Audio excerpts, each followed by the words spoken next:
Cerita diawali dengan memperlihatkan seorang pria dengan wajah penuh luka keluar dari lift, meninggalkan 3 jasad polisi yang sudah tergeletak tak bernyawa di dalamnya. Pria itu bernama Cain Burgess, seorang narapidana aktif yang sebelumnya berusaha melepaskan diri dari borgol petugas yang mengawalnya, hingga akhirnya berhasil kabur dengan cara brutal. Dan tanpa buang waktu, Cain langsung mendatangi sebuah bar pribadi dan melumpuhkan 2 penjaga pintu yang mencoba menghalanginya masuk.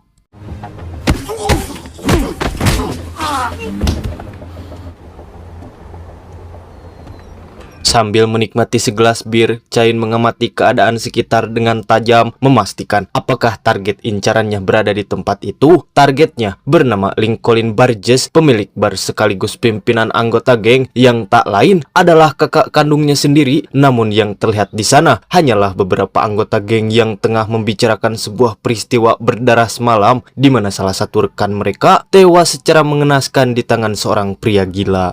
By the time I get back, he's fucking dead. No, there's blood everywhere. I couldn't find his fucking hand. No, just gone, vanished.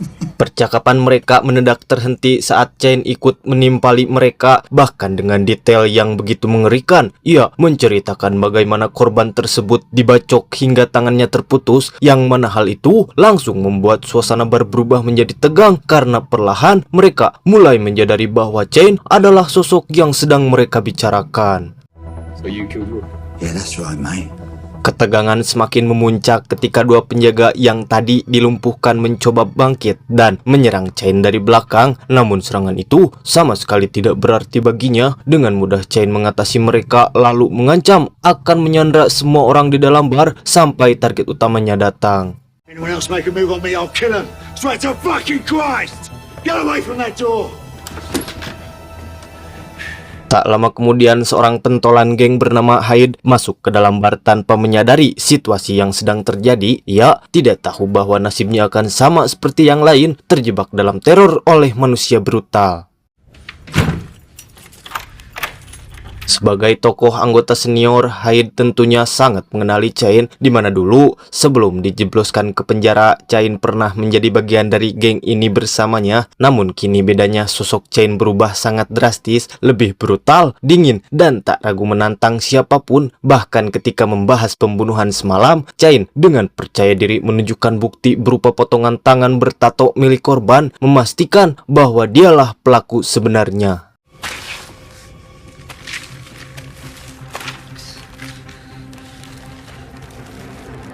Jesus fucking Christ! You Pemandangan itu membuat semua orang diliputi ketakutan. Namun bagi Cain, semua itu belum cukup. Dendam yang ia bawa belum terbalaskan sepenuhnya, dan satu-satunya cara untuk menyelesaikannya adalah dengan memanfaatkan Hyde agar Lincoln segera datang menemuinya di tempat itu. It's me. I need you to come down to the jockey. We got a situation. It's about Rook. Di sisi lain, penyebab utama atas perubahan mental dan emosi Cain yang begitu ekstrim ternyata berakar dari pengkhianatan orang-orang terdekatnya sendiri, termasuk kakaknya Lincoln dan Hyde. Semua bermula sekitar 7 tahun lalu saat karir Cain sebagai petarung MMA sedang berada di puncak. Sementara itu, Lincoln justru memanfaatkan momen tersebut sebagai ladang perjudian, hingga akhirnya mengalami kerugian besar karena Cain tidak pernah mau mengalah dalam pertarungan, yang akibatnya Lincoln menolak memberikan pinjaman uang kepada Cain kecuali jika ia mau menuruti perintah Hyde untuk menjamret tas milik seorang wanita dan menyerahkan uangnya tepat hari itu juga. You are gonna follow her home, take that bag off of her, and you're gonna bring it back here. Dengan sangat terpaksa, Cain pun menuruti perintah tersebut demi mendapatkan bantuan dari kakaknya. Namun tindakan itu justru menyeretnya ke dalam jeratan hukum yang berat, hingga ia harus mendekam di salah satu penjara paling mengerikan di Inggris. The filthiest, most violent and godforsaken prison in England. Sejak hari pertama di penjara yang dijuluki penghancur daging itu, Cain langsung menjadi sasaran penyiksaan para narapidana lain, dipukul, ditusuk, bahkan giginya rontok setelah kepalanya dibenturkan ke besi. Kekerasan demi kekerasan ia terima tanpa henti, seolah hidupnya memang ditakdirkan untuk hancur di tempat itu.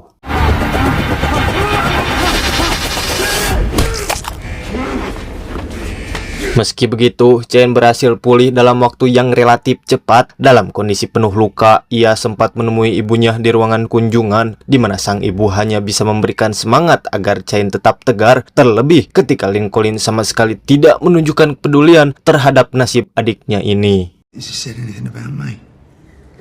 He says it's your own fault for getting in trouble. Hari demi hari berlalu, namun ujian bagi Chen justru menjadi semakin berat. Bukannya mendapat perlindungan, ia malah dipaksa mempertanggungjawabkan sesuatu yang jelas bukan kesalahannya. Akibatnya, masa tahanannya kembali ditambah 1 tahun, seolah keadilan memang tak pernah berpihak padanya. Your sentence is hereby extended by 1 year. Sejak saat itu, Chen tak lagi peduli pada hukuman. Baginya, sistem hanya menjadi alat permainan bagi orang-orang berkepentingan saja. Yang terpenting baginya saat ini adalah bertahan hidup dengan cara apapun, termasuk membekali dirinya dengan kekuatan untuk melibas siapa saja yang mencoba membunuhnya. Selama berbulan-bulan, ia terus menempa diri hingga berubah menjadi sosok brutal seperti sekarang. As the months and the weeks roll by, I slowly but surely turn myself into what you see before you now. Perubahan itu benar-benar terlihat saat pertarungan kembali pecah di lorong neraka penjara tersebut. Di sana, Chen tidak hanya mampu menahan rasa sakit, tetapi juga mengubahnya menjadi sumber kekuatan yang membuatnya semakin tak terkalahkan.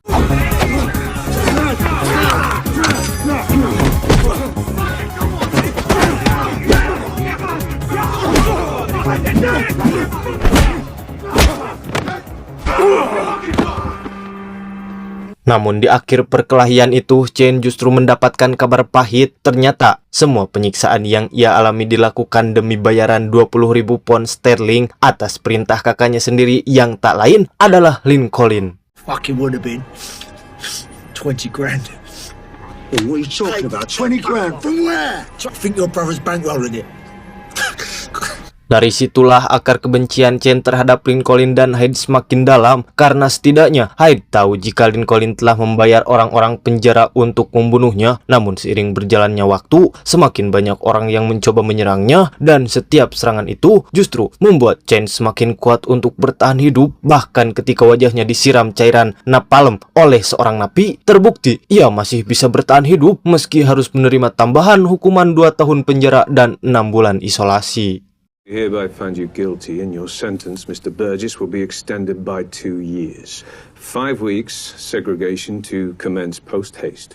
Selama masa itu, hidup Chen hanya diisi oleh hal yaitu berlatih dan bertarung, siklus tanpa akhir yang secara perlahan membentuknya menjadi mesin pembantai yang tak lagi mengenal rasa takut.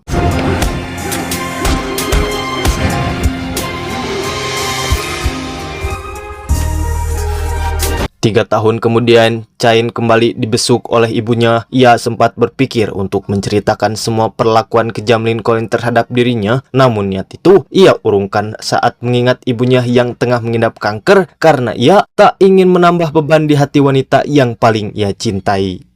What was it you wanted to tell me about Lincoln? Don't worry about that, Mum's nothing. What? Go on. I'm glad Lincoln's looking after you, that's... Hingga pada suatu hari, Chen mendapat kabar bahwa ibunya dirujuk ke rumah sakit dalam kondisi kritis. Namun pihak penjara hanya memberinya waktu 5 jam saja, waktu yang sangat singkat dan sangat mustahil untuk bisa sampai ke sana. They let me out for just 5 hours to go see her. Sent me with a 6-man security detail, 1 paddy wagon, 2 cars. She died before I even got there. Dan benar saja, saat ia tiba di sana sang ibu pun telah tiada. Pukulan pahit itu pun menghancurkan segalanya dalam diri Chen. Amarahnya meledak, tak lagi peduli pada hukuman atau konsekuensi. Ia langsung memberontak, menyerang petugas yang mengawalnya, di mana tujuannya adalah hanya ingin segera menghabisi Lincoln, orang yang telah membuatnya kehilangan sosok terpenting dalam hidupnya.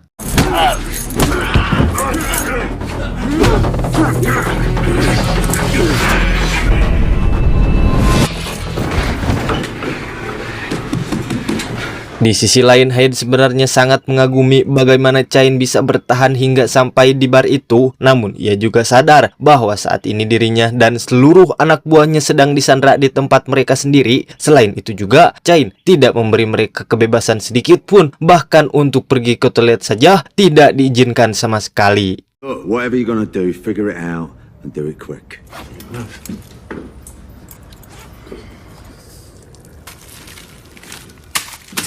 Situasi itu membuat Hyde semakin gelisah. Ia bahkan sempat menantang Chain untuk segera menjalankan rencana gilanya. Tak disangka Chain justru menuruti tantangan itu karena ia sudah mengetahui sejauh mana keterlibatan Hyde dalam pengkhianatan bersama Lincoln. Intinya, semua yang dulu mereka katakan tentang perampokan terhadap wanita itu ternyata hanyalah bagian dari skenario besar untuk menjebak Chain ke dalam lingkaran kejahatan. Hingga akhirnya ia terbuang ke penjara. Semua fakta itu didapatkan Chain dari O'Hara saat berada di ruangan interogasi.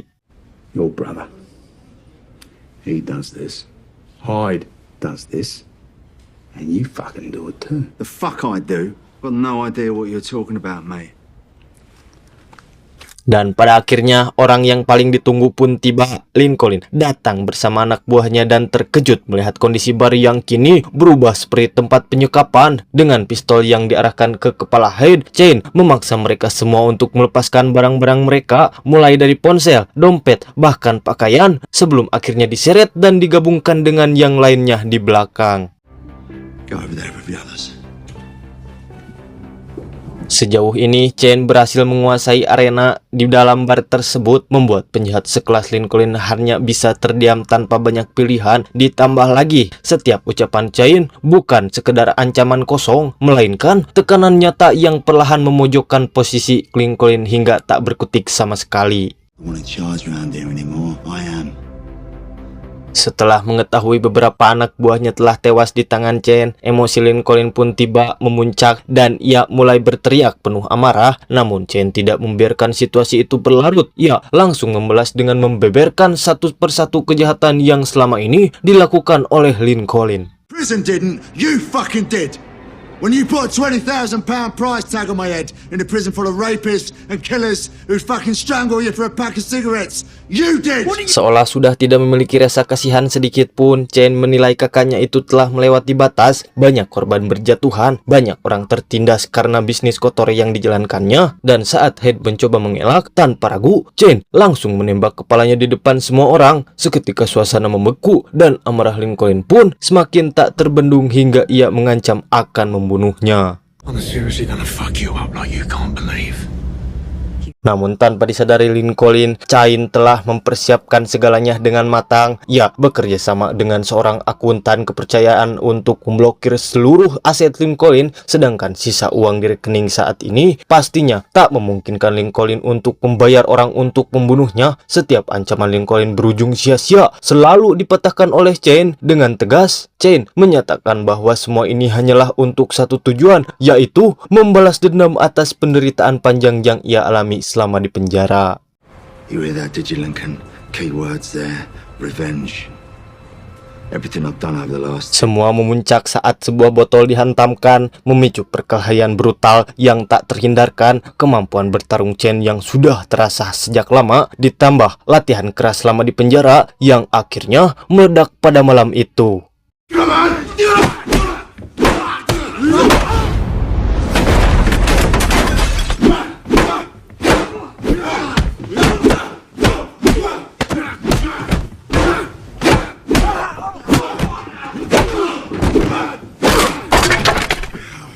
Dan tak heran jika dia benar-benar melumpuhkan anggota geng satu persatu tanpa memberi celah sedikit pun. Di tengah pertarungan berdarah itu, Chain sempat meredakan gejolak emosinya dengan seteguk bir, dan sejauh ini dia cukup merasa puas dengan proses balas dendamnya dan yang pasti akan menjadikan Lincoln lumpuh dalam segala hal.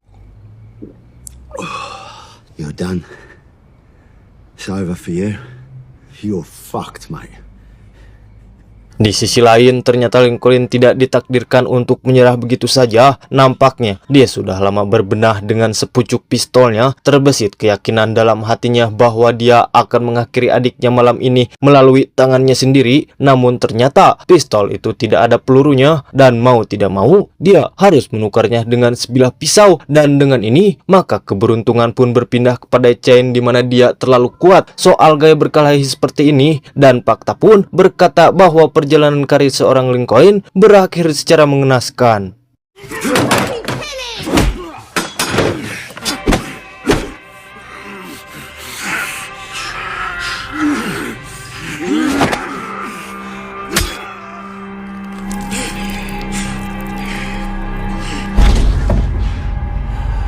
Di momen terakhir, Chain terlihat tersenyum tipis. Ada rasa lega yang sulit dijelaskan. Oleh semua yang ia perjuangkan telah terbayar, termasuk mengembalikan hak-hak yang dulu dirampas oleh kakaknya sendiri.